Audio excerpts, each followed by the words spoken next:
우리에게 주신 하나님의 말씀은 누가복음 13장 8절의 말씀입니다.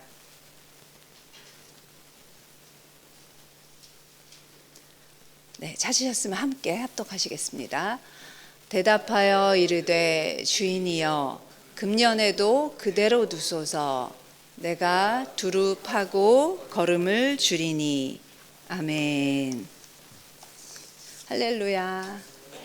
네, 새벽 예배 오신 성도님들을 사랑하고 축복합니다. 옆에 계신 분들과 평화 인사 나누시겠습니다. 평화를 빕니다. 평화를 빕니다. 네, 오늘 본문은 짧게 한 절만 읽었는데요. 기다림의 열매라는 제목으로 저는 오늘 누가복음 13장의 말씀을 전하려고 합니다. 조금 전에 한 절만 읽어서 무슨 내용인지 또 잘 모르실 수도 있어서 제가 이 무화과나무 비유 전체를 간단하게 이야기해 드리겠습니다.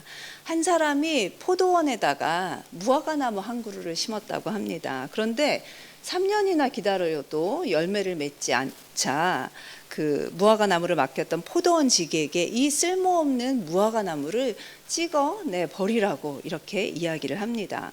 그러나 그 포도원 지기는 무화과 나무의 효용 가치를 따지면서 땅이 아깝다는 나무의 주인에게 사정을 해서 1년 동안 자신이 이 무화과 나무에게 거름을 주고 잘 보살필 테니 1년까지 기다렸다가 그때 가서도 열매를 맺지 않으면 그때 찍어내 버리라고 이렇게 주인을 설득을 합니다.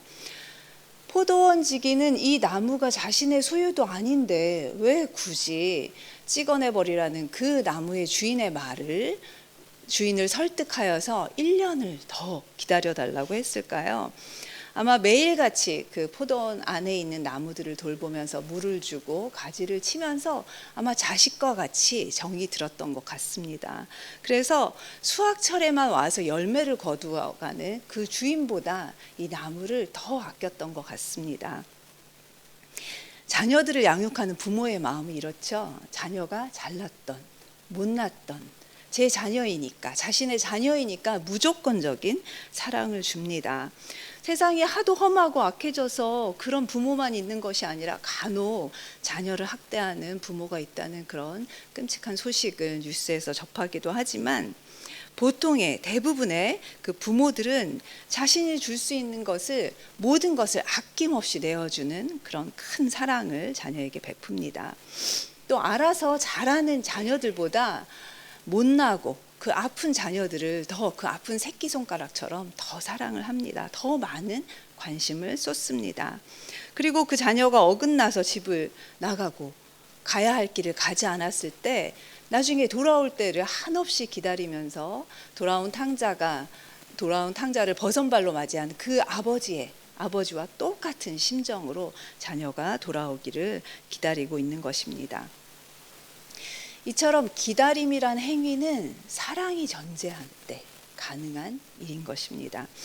그렇다면 이 비유에서 그 포도원 지기는 누구이고 열매 맺지 못하는 무화과 나무는 누구이고 또 그 무화과 나무의 열매가 상징하는 것은 무엇일까요? 그것을 알려면 무화과 나무 비유 바로 전의 이야기를 살펴봐야 하는데요. 12장의 마지막 장면을 보면 사람들과 예수님이 대화하는 그 대화에서 단서를 찾을 수 있습니다. 그 바로 앞장의 12장의 끝부분에 이렇게 나옵니다.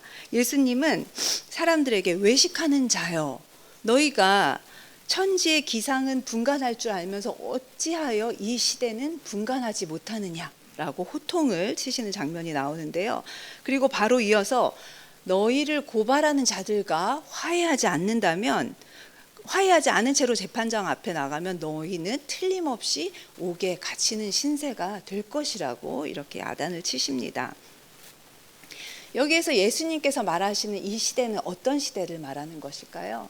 예수님께서는 이 땅에 왜 오셨죠? 천국 복음을 전하기 위해서. 회개하라, 때가 가까웠다. 하나님의 나라가 가까웠다라고 말씀을 하셨죠. 그래서 이 시대는 하나님의 나라가 멀지 않은 시대입니다. 그리고 심판이 멀지 않은 시대를 말하는 것입니다. 예수님은 이러한 시대에 정말로 옳은 것이 무엇인지 분간해야 한다고 말씀하시면서 먼저 화해하라고 이야기를 하고 계신 것입니다. 여기에서 한 가지 주목할 만한 것은 예수님께서 고발 내용의 진위 여부, 무엇이 사실이고 무엇이 거짓인지를 따지는 것보다 화해에 초점을 맞추고 계시다는 사실입니다. 사실 법정에 나가는 이유가 무엇일까요?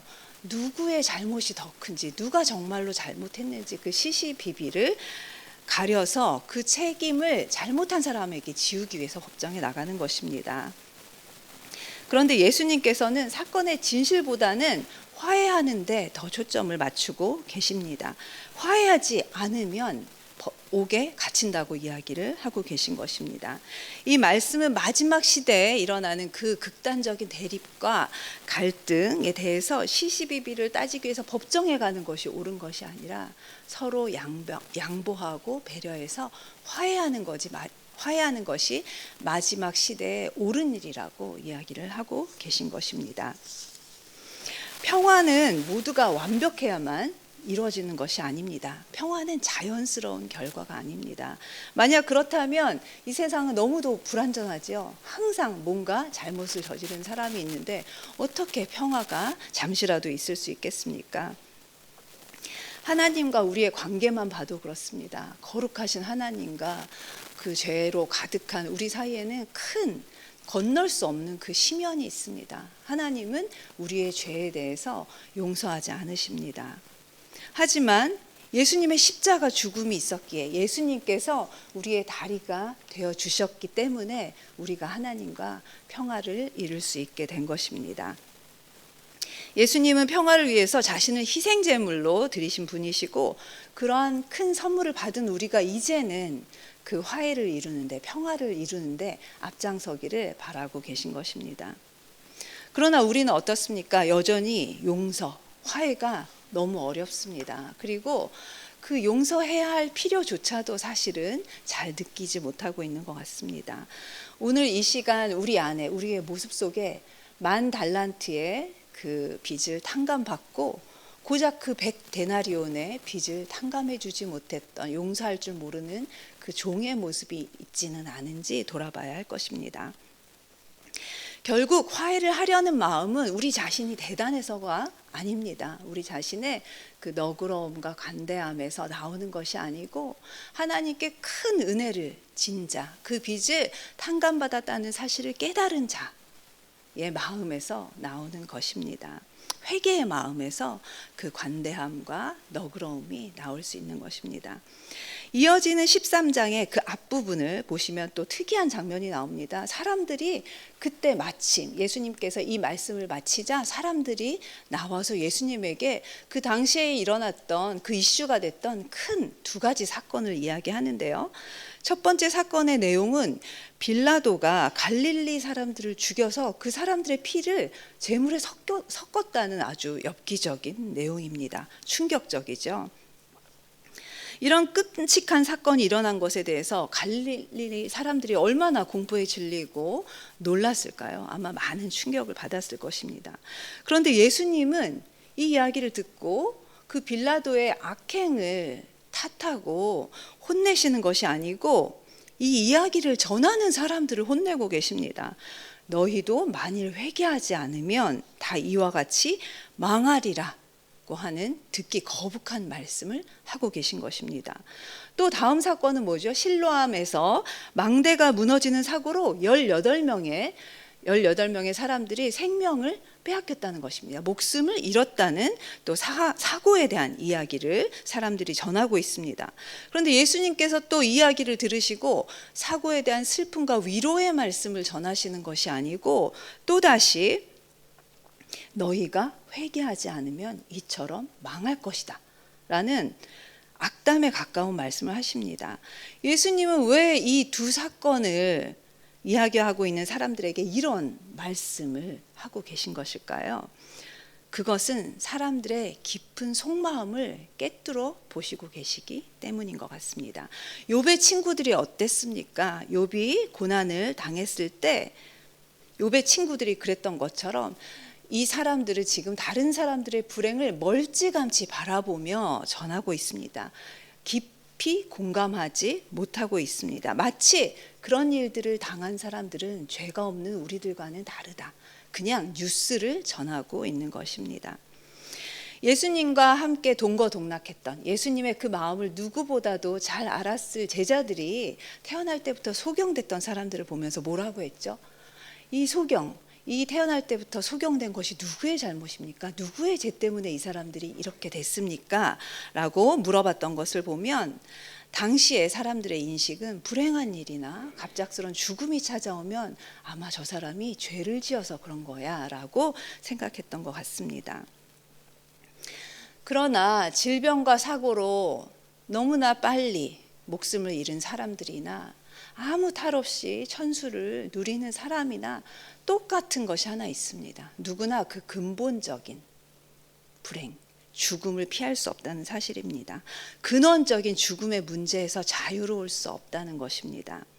그렇다면 언제부터 인간에게 죽음이 시작된 것일까요? 하나님께서 아담과 하와를 만드셨을 때는 죽음을 함께 만들지 않으셨습니다. 하지만 그들이 죄를 지은 후부터 생명에 한계가 생겼고 죽음이 시작되었습니다. 그리고 그 죽음은 죄의 삭시라고 성경은 말하고 있습니다. 그러니 우리들은 모두 죄인입니다. 우리들이 죄인이라는 것을 한시도 잊고 있어서는 안 됩니다. 예수님께서 자신들이 세리와 같은 죄인이 아님을 기도 올리는 그 바리새인들을 혼내셨죠. 그리고 오히려 자신의 가슴을 치며 죄인임을 고백하는 그 세리들의 기도를 기쁘게 받으셨던 것도 바로 이 때문이었습니다. 이것만 봐도 회개는 어느 특정한 사람들에게만 필요한 것이 아니라 하나님과의 관계를 회복하고 영원한 생명으로 나아가고자 하는 모든 사람들에게 필요한 것입니다. 문제는 예수님께서 이 땅에 오셔서 회개하라고 그렇게 수없이 외치시고 또 우리에게 그 하나님의 말씀, 성경을 주셨지만 여전히 우리가 죄인이라는 사실을 그렇게 깊이 깨닫고 있지 못한 것 같습니다. 심각하게 그 사실을 받아들이지 못하고 있는 것 같습니다. 이처럼 우리 자신이 죄인임을 받아들이지 못한다면 우리는 진정한 회개에 이를 수가 없습니다. 그 두 사건을 전했던 사람들처럼 다른 사람의 죄를 그 소식을 전하는 사람에 지나지 않게 되는 것입니다. 진정한 회개가 없다면 우리는 어떻게 될까요? 내 생각을 내려놓기가 힘듭니다.